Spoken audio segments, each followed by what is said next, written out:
Surgery కంటే hospital bill అంటేనే భయం. అదే మధ్య తరగతికి అందుబాటు ధరలో వైద్యం. మెడిస్టార్ హాస్పిటల్స్ దగ్గర మాస్ జనాలు వచ్చే జాతర ఇది. ఖాళీ 1 రూపీ బిల్లా లేకుండా కూడా నా చిన్నతనంలో కానీ ఇప్పుడు కూడా మూటలు వేసుకొని 3 రోజులు మేము మా ఊరు నుంచి నడుచుకుంటూ వచ్చి ఆ దేవుని దర్శనం చేసుకుని ఇప్పటికి కూడా వడిబాల బియ్యము, మన కొబ్బరి, ఎండు కొబ్బరి, ఖర్జూరాలు అవన్నీ మా అమ్మ వడిబాల బియ్యం ఒక 1 వీక్ ముందే బుధబేస్తవారం ముందే ఇక్కడ చేసుకుంటారు ఇంట్లల్లో. నెక్స్ట్ బుధబేస్తవారం శుక్రవారం మళ్ళీ జాతర కాడ ఉంటారు. మళ్ళీ నెక్స్ట్ బుధబేస్తవారం ఇంటికాడ మళ్ళీ చేస్తారు తిరుగువారం జాతర. అట్లా 3 పండుగలు చేస్తాం మేము. సో ఇది ఇలా అంటే అవన్నీ కూడా ఒక మధురమైన స్మృతులు. సరే ఏది ఏమైనా అది ఒక గొప్ప అదృష్టం నాకు వచ్చింది. సో దానికి తగ్గట్టుగా మా క్యాబినెట్ కానీ మా మంత్రులు, ముఖ్యమంత్రి గారి ఆలోచనను అందరూ యాక్సెప్ట్ చేయడము ఇదంతా కూడా ఏంటంటే మాస్. ఇదే మాస్ మళ్ళీ వెమ్లవాడ కూడా వస్తారు మన దగ్గర. మీకు తెలుసు, మీరు వరంగల్ బిడ్డగా మన వాళ్ళందరూ ఎక్కువ మాస్ జనాలు వెమ్లవాడ పోతారు, తర్వాత మళ్ళీ అక్కడికి వస్తారు. ఈ 2 దేవాలయాలు రేవంత్ రెడ్డి గారు చేపట్టడం జరిగింది. సీఎం గారు మన ప్రభుత్వం వచ్చిన తర్వాత చాలా మంది హర్షిస్తూ ఉన్నారు. అంతకుముందు వెమ్లవాడని ఎవరన్నా మార్పులు చేర్పులు చేయాలంటే భయపడేటోళ్ళు. సరే అదేదో సెంటిమెంటో ఏదో అనుకుని, కానీ ఆయన భక్తుల యొక్క విశ్వాసాన్ని, నమ్మకాన్ని కాపాడాలని ఇవి 2 చేయడం అనేది చాలా అద్భుతం, మహా అద్భుతం ఇది. సో మీరు కేసీఆర్ దగ్గరికి పోయినరు ఫస్ట్ టైం, ఇద్దరు సురేఖ గారు మీరు కలిసిపోయినరు, ఆహ్వాన పత్రిక ఇచ్చిండ్రు, రమ్మని చెప్పిండ్రు, ఆయన చీర సారే పెట్టిండ్రు, మరి వస్తా అన్నారా లేదా? వీళ్ళు చూసుకొని వస్తా అని చెప్పింది మేడం, వస్తా అన్నారు. సరే నాకు అంత వారితో అనుబంధం అటాచ్మెంట్ లేదు. సురేఖ కంటే అంతకుముందు వాళ్ళతో పనిచేసింది టీఆర్ఎస్ వాళ్ళతో ఒక 5 సంవత్సరాలు 6 సంవత్సరాలు ఎమ్మెల్యే అంటే వాళ్ళ పార్టీలో ఉంది. సో వారికి కొంచెం ఇక యోగక్షేమాలు పర్సనల్ అవన్నీ మాట్లాడినా నాకు అంత అటాచ్మెంట్ లేదు. అయినా కూడా మర్యాదగా మన సాంప్రదాయం, మన రాష్ట్రంలో జరిగే రాష్ట్ర పండుగ ఇది. యాక్చువల్గా 96లోనే స్టేట్ ఫెస్టివల్గా కూడా ప్రకటించడం జరిగింది ఆనాడు టీడీపీ ప్రభుత్వంలో. కాబట్టి ఇప్పుడు ఆ స్టేట్ ఫెస్టివల్ కాబట్టి మన వాళ్ళందరినీ, మన రాష్ట్రం వాళ్ళందరినీ పిలుచుకోవాలని మేము బీజేపీ వాళ్ళని కూడా ఆహ్వానించడం జరిగింది. సరే కిషన్ రెడ్డి గారు లేరు అని చెప్పారు. నేను పర్సనల్గా వెళ్ళిద్దాం అనుకున్నాం, వారు లేరు అని తెలిసింది. మంత్రిగా ఉన్నారు, కేంద్ర మంత్రులను కూడా ఆహ్వానిస్తున్నాం. బండి సంజయ్ గారు వీరు అసెంబ్లీలో అందరికి ఇచ్చినాం, అందరు ఎమ్మెల్యేలకు, ఆల్ ఫ్లోర్ లీడర్స్కి ఇచ్చినాం. మ్యాక్సిమం ట్రై చేస్తున్నా, నేను అందుకోలేకపోతున్నా.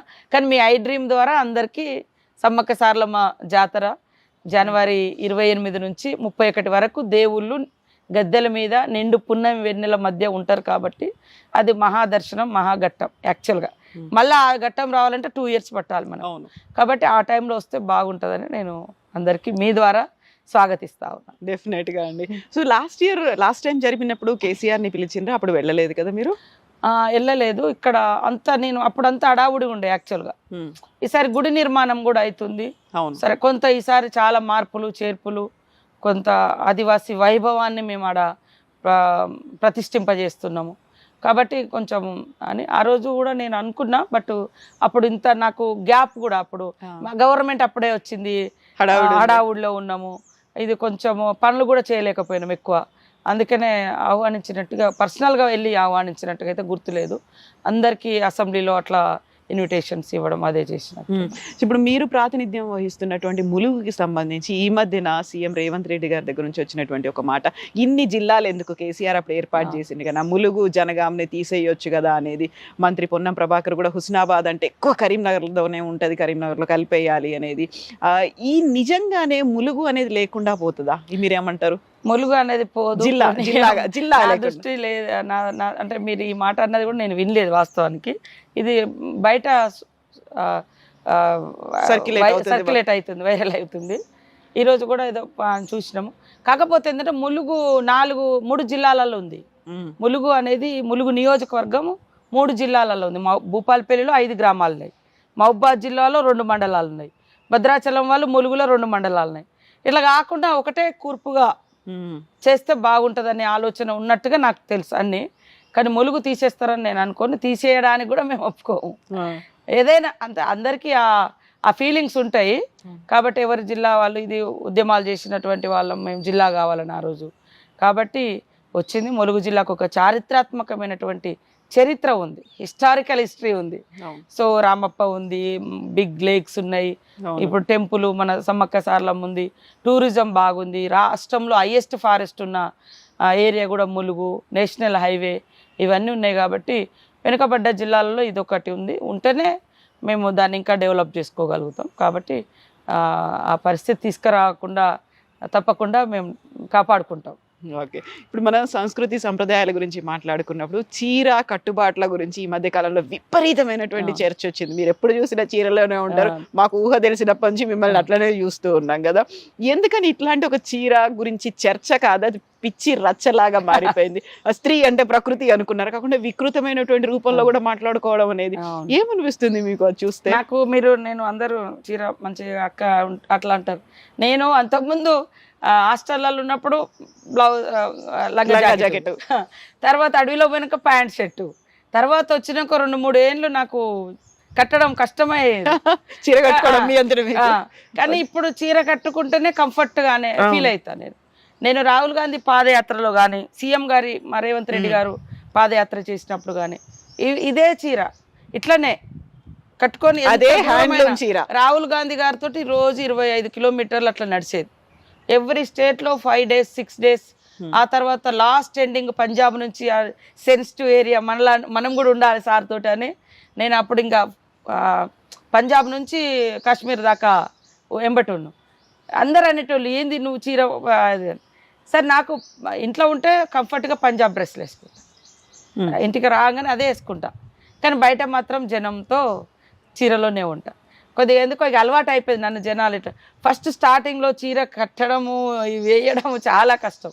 ఇప్పటికి కూడా అప్పుడప్పుడు ఒక మనిషి ఉంటేనే అట్లా అనిపిస్తుంది. కానీ చీర అనేది ఒక డిగ్నిటీగా అనిపిస్తుంది. మన సాంప్రదాయం, భారతీయుల సాంప్రదాయం, లేదా మనము ఊర్లో అయినా కూడా చీర గోసి పెట్టుకోవడం ఇదంతా కూడా బందోబస్తుగా ఉంటుంది. నేనేమంటా అంటే మన కట్టుబొట్టు అనేది మనల్ని ప్రతిబింబింప చేయాలి, మన వ్యక్తిత్వాన్ని కూడా అందులో చూపిస్తుంది. అందుకని నీట్గా ఉండాలి, డీసెన్సీ ఉండాలి, డిగ్నిటీ ఉండాలి, కంఫర్ట్గా ఉండాలి అని చెప్తా. నేను ఇంట్లోకి రాగానే పంజాబ్ డ్రెస్ వేసుకుంటా, లేదా ఏదైనా టూర్ పోయినప్పుడు, లేదన్నా ఎటన్నా వాకింగ్లో ఉన్నప్పుడు పంజాబ్ డ్రెస్ వేసుకుంటా. అది కూడా నాకు కంఫర్ట్ ఉంటుంది. ఒక్కొక్కసారి చీరతోటి అన్నప్పుడు కొంచెము ఇబ్బంది పడతాం, గుట్ట ఎక్కినప్పుడు, లేదా ట్రెక్కింగో, వాకింగో, రన్నింగో అన్నప్పుడు. కానీ వాకింగ్కి మాత్రం నేను దీన్ని బాగానే మేనేజ్ చేయగలిగిన. సరే, అంత ఓర్పు నేర్పు అందరికీ అవసరం అంటే అంత అవసరం ఉండకపోవచ్చు. నేనేమంటా అంటే మన డ్రెస్ అనేది మన ఒంటిని కాపాడాలి, సేమ్ టైంలో మనం అందరం గౌరవించబడాలి అనేది కూడా. సరే, కొంతమంది ఏంటంటే ఈ సమాజంలో ఇంకా మైండ్ సెట్ చాలామందిది మారలే. అందుకనే తరగతి గదుల్లోనే అమ్మలను, అక్కలను, చెల్లెలను గౌరవించే పాఠాలు రావాలి అని నేను చెప్తా ఉంటాను. తరగతి గదుల్లోనే మన అమ్మను, చెల్లెను, అక్కని ఎట్లా చూస్తామో బయట ఆడకూతును కూడా ఆ రకంగా చూడాలని. కాబట్టి మనము ఇట్లా ఇష్టం ఉంటుంది. కొంత ఎట్లా ఉన్నదంటే ఈ పార్ట్ చూస్తే ఈ రకమైన ఫీలింగు అనేది కొంత మైండ్ సెట్ అట్లా ఫిక్స్ అయిపోతున్నారు. అంటే జనంలో అది ఉంది, అది మార్చకుండా మనం ఏదో చేస్తే అది ఇంకొక రకంగా పోతుంది. కాబట్టి నేనేమంటా అంటే కంఫర్ట్గా ఉండండి, నీట్గా ఉండండి, డిగ్నిటీగా ఉండండి, ఇది ఉంటే చాలా బాగుంటుందని. ఓకే, తీసేయడం మూలంగా వచ్చే లాభం ఏంటిదని నేను అడుగుతున్నాను. ఓకే, ఎక్కువ మనము ఇవన్నీ ఓపెన్గా ఎక్స్పోజ్ చేయడం మూలంగా అంటే ఏంటిది నీకు వచ్చే ఏంటిది, ఆ తృప్తి ఏంటిది? నాకు అట్లా ఫీలింగ్. నేను వేరే వాళ్ళని ఎవరిని కించపరుస్తలేను, కానీ నా అడ్వైజ్ మాత్రం కంఫర్ట్ డ్రెస్ వేసుకోండి, డీసెన్స్ కూడా ఉండేటట్టుగా, నీట్గా మంచిగా ఉంటే ఎక్కడికైనా. ఇప్పుడు కొంతమంది పాపం స్టేజ్ల మీదకి ఇక్కడ దాకా కట్టింగ్ చేసుకున్న డ్రెస్ వేసుకొని వస్తుండ్రు. ఆడ మొన్న నేను ఎక్కడో చూసిన తండ్రి ఉన్నాడు, పక్కన అమ్మాయిది ఇట్లా పోతుంది, అది అమ్మాయి ఇట్లా అంటుంది. అంటే ఎంత ఇబ్బందిగా ఉంటుంది కదా, ఇట్లా లాంగ్ స్కర్ట్ వేసుకొని ఇక్కడ దాకా ఓపెన్ ఉంటుంది, దాన్ని మళ్ళీ ఇట్లా సర్దడం ఇదంతా ఎందుకు ఇబ్బంది? అదే నువ్వు మంచిగా కింది దాకా వేసుకున్నా, లేకుండా కనీసం ఇక్కడ దాకా వేసుకున్నా బాగుండదు. నేను అట్లాంటి చూసినప్పుడు నాకు ఈ ఫీలింగ్ అనిపించింది. అట్ ద సేమ్ టైం సరే వాళ్ళు అట్లా బట్టలు వేసుకున్నారు కాబట్టి ఎట్లా పడితే అట్లా మేము టచ్ చేస్తాం, మేము తిడతాం అనేది కూడా తప్పు. మార్పు అనేది అటు రావాలి, ఇటు రావాలి. ఎగ్జాక్ట్లీ, అటు రావాలి, ఇటు రావాలి. అంతిమంగా నా అడ్వైజ్ ఏంటంటే కంఫర్ట్ డ్రెస్ వేసుకోండి, మంచిగా డిగ్నిటీగా డీసెన్సీగా ఉండండి అని చెప్తాను. ఎంతసేపు అమ్మాయికి మాత్రమే కాదు కదా, అబ్బాయిలకు కూడా చెప్పాల్సిన అవును. అవసరం ఉంది కదా ఇద్దరికి. అదే చెప్తున్నా. ఆమె అట్లా వేసుకున్నా కాబట్టి మేము టచ్ చేస్తాము, ఇది మా స్వేచ్ఛ. అట్లా స్వేచ్ఛ, ఆమెకు స్వేచ్ఛ ఉండొచ్చు, కానీ ఆమె బాడీని టచ్ చేసే స్వేచ్ఛ నీకు లేదు కదా, అది కూడా నేరమే. అందుకనే అక్కడ కూడా డీసెన్సీ ఉండాలి, క్రమశిక్షణ ఉండాలి. మగవాళ్ళకు కూడా ఇష్టం ఉన్నట్టుగా తిడతామని కాకుండా నా అడ్వైజ్ ఏంటంటే కొన్ని లొకేషన్స్లలో ఇబ్బంది పడే కంటే మళ్ళీ ఆడ కూతుర్లో ఇబ్బంది పడుతుంటారు కాబట్టి కంఫర్ట్ డ్రెస్లలో కొంచెం మంచిగా బెటర్గా ఉండాలి. మీరు ఎప్పుడు ఎక్కువ ఎందుకు హ్యాండ్లూమ్లో వేసుకుంటుంటారు?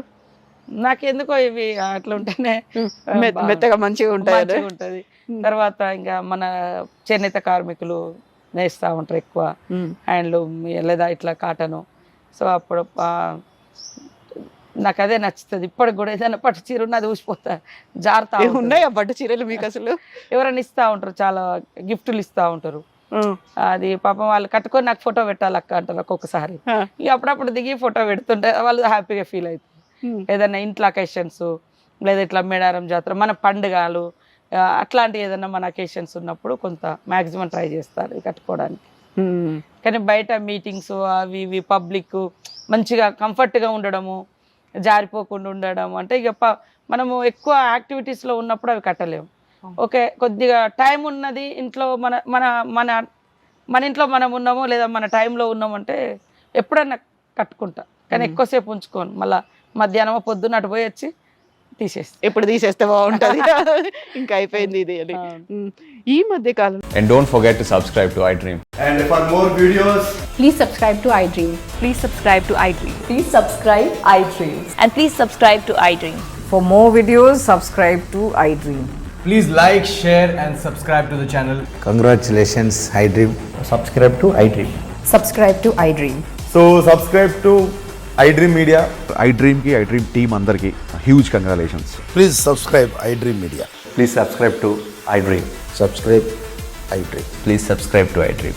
iDream అంటే నా కళల ఛానల్ను సబ్స్క్రైబ్ చేసుకున్న నోరు తిరుగుతలేదు, మీరైతే గంట గుర్తు కొట్టండి. For more such videos, please subscribe to iDream. Subscribe to iDream. Please subscribe to iDream. Please subscribe iDream Media. Please do subscribe to iDream. Please subscribe to iDream Media. For best entertainment and information, please subscribe iDream.